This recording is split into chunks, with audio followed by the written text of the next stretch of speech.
অপরাজিতা আইনে দ্রুত কার্যকরের দাবিতে এবার রাষ্ট্রপতির কাছে তৃণমূল। আজ দ্রৌপদী মুর্মুর কাছে যাবেন তৃণমূলের মহিলা সাংসদরা। গত বছর বিধানসভায় ধর্ষণে ফাঁসির সাজার বিল পাস, দ্রুত অপরাজিতা বিলে ছাড়পত্রের দাবিতেই রাষ্ট্রপতির দরবারে। লক্ষ্মীবারেই সংসদে পেশ নয়া আয়কর বিল। 6 দশক পুরনো আয়কর আইনের সরলীকরণ চাইছে মোদী সরকার। আজই সংসদে পেশ নতুন আয়কর বিল। ইতিমধ্যেই বিলটির মন্ত্রিসভায় পাশ হয়ে গিয়েছে। বাজেট বক্তৃতায় অর্থমন্ত্রী নির্মলা সীতারামনের দেওয়া প্রতিশ্রুতি অনুযায়ী নতুন আইনে অনেক সরল হবে কর প্রক্রিয়া। 622 পাতার বিলে থাকছে 536টি সেকশন, 23টি চ্যাপ্টার, 16টি শিডিউল। নিউটাউনে ধর্ষণ খুনের পর নিয়ম বদল পুলিশের। অটো টোটোয় নয়া নিয়ম, অটো টোটো চালকদের পরিচয়পত্র দেবে পুলিশ। চালকদের সচিত্র পরিচয়পত্র দেবে পুলিশ। বিধাননগর পুলিশ কমিশনারেটের নয়া নিয়ম।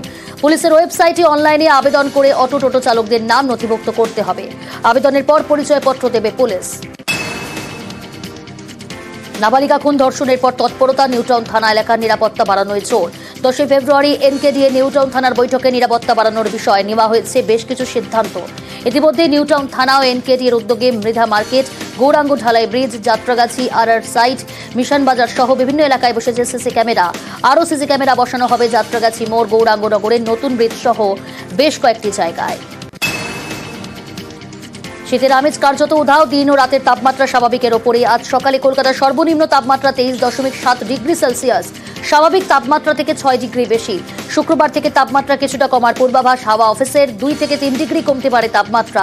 রবিবার থেকে ফের চড়বে পারদ। রাজ্যের 7 জেলায় ঘন কুয়াশার সতর্কবার্তা। বজ্রবিদ্যুৎ সহ বৃষ্টি ও তুষারপাতের সম্ভাবনা দার্জিলিংয়ে। আগামী 24 ঘন্টায় বৃষ্টি হতে পারে কালিম্পং, জলপাইগুড়িতে। উত্তরবঙ্গের 3 জেলায় ঘন কুয়াশার সতর্কবার্তা। কুয়াশা মাখা পাহাড়, মিষ্টি রোদ, হিমেল হাওয়ায় কনকনে ঠান্ডায় জমজমাট দার্জিলিং। মেঘলা কালিম্পং, পরিষ্কার আকাশ, শীতের অনুভূতি জলপাইগুড়িতে। আগামী বছর বিধানসভা ভোট, তার আগে তৃণমূল সরকারের শেষ পূর্ণাঙ্গ বাজেট। বাজেটে গুরুত্ব পেল গ্রাম বাংলা। বাড়ল রাজ্য সরকারি কর্মচারীদের ডিএ। কর্মসংস্থান নিয়ে নয়া ঘোষণা মুখ্যমন্ত্রীর মুখে। লক্ষ্মীর ভান্ডারের জন্য 26,700 কোটি টাকা রাখা হয়েছে। এছাড়াও রূপসী থেকে শুরু করে বাংলার বাড়ি তো মেয়েরাও পায়, স্বাস্থ্যসাথী তো মেয়েরাই হেড অফ দ্য ফ্যামিলি। এখানে হাজার হাজার কোটি টাকা রাখা হয়েছে। পুরো বাজেটের অর্ধেক মেয়েদের জন্য রাখা হয়েছে। বাজেটে নজরে গ্রাম বাংলা। আরো 16 লক্ষ উপভোক্তার জন্য আবাসে বরাদ্দ 9,600 কোটি টাকা। গ্রামের রাস্তা তৈরিতে পথশ্রী প্রকল্পে বরাদ্দ 1,500 কোটি টাকা। নদী ভাঙন রোধেও 200 কোটি বরাদ্দ। নদী বন্ধন প্রকল্পে 200 কোটি বরাদ্দ। আরও 1 বছর চা শিল্পে কর্মকুবের ঘোষণা বাজেটে। ডিএ বাড়ল রাজ্য সরকারি কর্মচারীদের। 4% হারে বাড়ল মহার্ঘ ভাতা। গতবারের মতো এবারও রাজ্য বাজেটে ডিএ বাড়ার কথা ঘোষণা করল সরকার। 1 এপ্রিল থেকে বর্ধিত হারে ডিএ কার্যকর হবে। রাজ্যের কর্মীদের ডিএ বেড়ে দাঁড়ালো 18%। কেন্দ্রের সঙ্গে ডিএ ফারাক কমে 35%। পেনশনভোগীরাও এই সুবিধা পাবে। আমরা 125% পর্যন্ত ডিএ দিয়েছিলাম বামফ্রন্ট সরকার চলে যাওয়ার পর। তারপরে আমাদের ফিক্সড পে কমিশনের রেকমেন্ডেশন অনুযায়ী, অর্থাৎ সেন্ট্রালে যেটা পায় এটা কিন্তু আরও বেশি পায়। তার কারণ হচ্ছে পে কমিশন প্লাস ডিএ দুটো পায়। এইটাও আমরা নতুন করে 2024 সাল থেকে, এটা 2025-এর সবে ফেব্রুয়ারি মাস, আমরা এর মধ্যে 14% ডিএ দিয়ে দিয়েছি এবং আজকে আরও 4% দিয়ে দেওয়া হলো।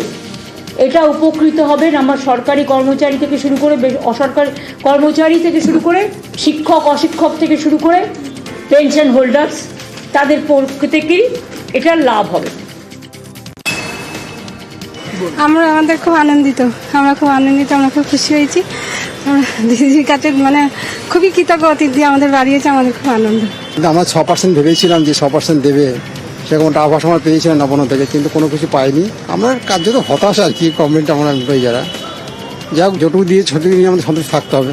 বাড়ানো হয়েছে, এটা তো খুবই ভালো। এতদিন ধরে একটা জিনিস চলছিল এতক্ষণ, আমাদের সবার অনেক রকমই তো এমপ্লয়িজ থাকে, গভর্নমেন্ট এমপ্লয়িজ, ঠিক আছে, যাদের এটা খুবই দরকার ছিল আমার যা মনে হয়, ঠিক আছে, দ্যাটস এটা বলছে। আমরা আশা করেছিলাম যে একটু বেশি করে দেওয়া উচিত ছিল, 8% মিনিমাম ভেবেছিলাম, 4%। হ্যাঁ, ঠিক আছে। বাংলার বাজেটে ঘাটালবাসীর জন্য সুখবর। ঘাটাল মাস্টার প্ল্যানে আরও 500 কোটি টাকা বরাদ্দ রাজ্যের বাজেটে। শুধু রাজ্যের টাকাতেই প্রকল্প শেষের টার্গেট। প্রতি বছর বর্ষা এলেই ঘাটালে জল যন্ত্রণা, আর সেই যন্ত্রণা থেকে মুক্তির অপেক্ষায় ঘাটালবাসী। ঘাটাল মাস্টার প্ল্যান, প্রতি বছর বন্যা হয়, হাওড়া ভাসে, হুগলি ভাসে, মিদনাপুর পূর্ব ভাসে, মিদনাপুর পশ্চিম ভাসে। ঘাটাল মাস্টার প্ল্যানে 1,500 কোটি টাকা খরচ হবে। তার মধ্যে ইতিমধ্যেই আমরা 500 কোটি টাকা বরাদ্দ রেখেছি আর 340 কোটি টাকা অলরেডি খরচ করা হয়ে গেছে। বলে বলে কেন্দ্রীয় সরকারের কাছে যখন কিছু পাইনি তখন। প্রথমে তো ধন্যবাদ জানাবো মাননীয় মুখ্যমন্ত্রীকে, তিনি তার কথা রেখেছেন, যে কথাটা আমাকে বলেছিলেন, এবং ঘাটাল তিনি 2024 নির্বাচনের সময় ঘাটালে গিয়ে বলেছিলেন যে ঘাটাল মাস্টার প্ল্যানটা রাজ্য সরকার করবে, এবং আজকে বাংলার প্রত্যেকটা মানুষ দেখতে পেল যে তিনি তার কথা রেখেছেন। আমি এবং আমার ঘাটাল লোকসভা কেন্দ্রের প্রত্যেকটা মানুষের তরফ থেকে তাদের হয়ে দিদিকে ধন্যবাদ জানাচ্ছি, কারণ এইটা সত্যি খুব দরকার ছিল। বাজেটে ঘাটাল মাস্টার প্ল্যানের জন্য আরো 500 কোটি বরাদ্দ করেছে সরকার। জল যন্ত্রণা মুক্তির আশায় খুশি ঘাটালবাসী।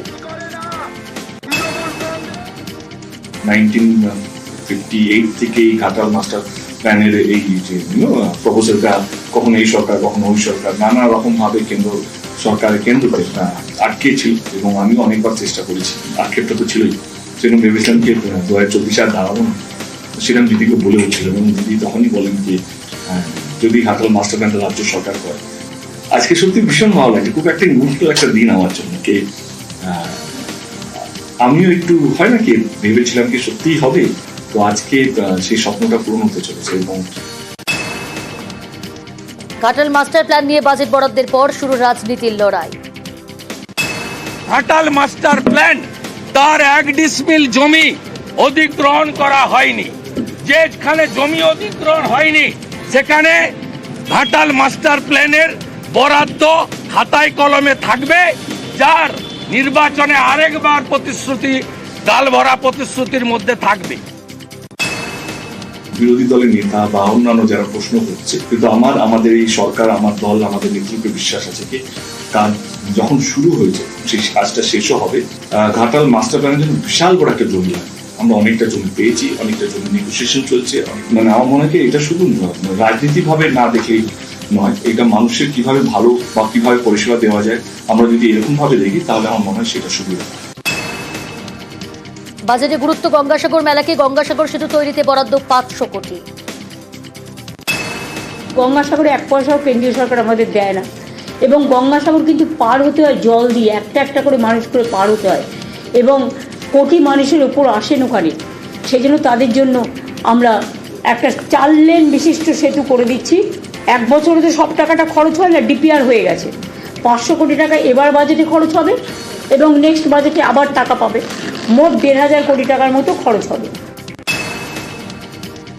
গ্রামের স্বাস্থ্য পরিষেবায় নজর, আশা ও অঙ্গনওয়াড়ি কর্মীদের সুখবর। কাজের সুবিধার জন্য প্রত্যেককেই মোবাইল ফোন দেবে রাজ্য সরকার। 200 কোটি টাকা বরাদ্দ রাজ্য বাজেটে। তরুণের স্বপ্ন এটা হচ্ছে ট্যাব, যেটা আমরা স্মার্টফোনের জন্য 10,000 টাকা করে তাদের ব্যাংকে জমা দিই, যেটা ICDS-কে দেওয়া হবে এবং আশাকে দেওয়া হবে। প্রায় ICDS-এর 1 লক্ষ আছেন এবং আশার বোনেরা আছেন 70,000। এদের দিতে গিয়ে প্রায় 200 কোটি টাকা বাজেট বরাদ্দ হবে। বাজেটে কর্মসংস্থানকে গুরুত্ব দিয়েছে মমতা বন্দ্যোপাধ্যায়ের সরকার। কর্মসংস্থান প্রসঙ্গে বলতে গিয়ে বিশ্ববঙ্গ বাণিজ্য সম্মেলনের প্রসঙ্গ টানলেন মুখ্যমন্ত্রী। আমরা এই বাজেটে আমাদের ভিশনটা কি ছিল? আমাদের ভিশন ইজ ভেরি ক্লিয়ার। আমাদের mission to create more and more employment. এইবারে BGBS-এ আমরা যে 4,40,595 কোটি টাকার প্রজেক্ট পেয়েছি, এবং সেই প্রজেক্টের মধ্যে 16,000 কোটি টাকা তো আজকেই ক্লিয়ার হয়ে গেছে। অলরেডি সিনার্জি করবো বলেছিলাম, অলরেডি করে দিয়েছি, এবং 6টা ইকোনমিক করিডোর যেটা হচ্ছে সারা বাংলাকে যুক্ত করবে। বাজেটকে দিশাহীন বলে কটাক্ষ বিরোধী দলনেতা শুভেন্দু অধিকারীর। তার দাবি, বাজেটে কর্মসংস্থানের কোনো দিশা নেই। এই বাজেটে একটিও কর্মসংস্থানের কথা নেই। এই বাজেট উত্তরবঙ্গ, জঙ্গলমহল এবং সুন্দরবন বিরোধী বাজেট। এই বাজেট কৃষক বিরোধী বাজেট। কৃষক বন্ধু তার কোনো অর্থ বরাদ্দ বৃদ্ধি নেই, ক্রপ ইন্স্যুরেন্সে নতুন কোনো ঘোষণা নেই,